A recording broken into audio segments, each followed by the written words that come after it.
Sorry 10টা না 6টা হাঁস ছিল, তার মধ্যে আমার আর একটা আছে, ওগুলো অসুখ হয়ে মারা গেছে। দেখা যাক কি হয়। দেখেন ওকে গোসল করাচ্ছি। আজ আমি হাঁসের সাথে খেলা করতেছি। হ্যাঁ,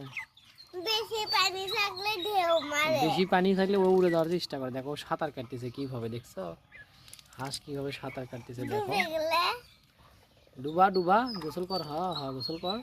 দেখ ও কিভাবে গোসল করতেছে, দেখো মজা পাচ্ছে কিন্তু জানো। ওই দেখো সাঁতার কাটে, দেখছো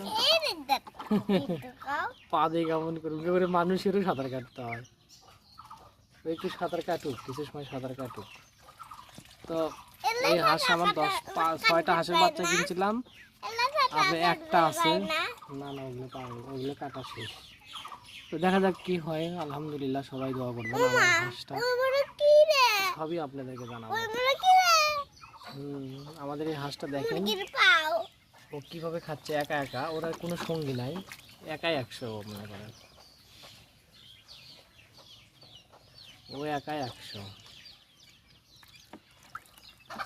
ও গোসল করতেছে, খুবই মজা পাচ্ছে। ও ও মানে জন্মের পরে কখনো গোসল করানো হয়নি, আজকেই গোসল করানো হচ্ছে। কমায় দিলে, পানিগুলো কমায় দিলেও ভালো হয়, তাছাড়া পানি বেশি থাকলে দেখো ফেলে লাফায়, দেখছো না।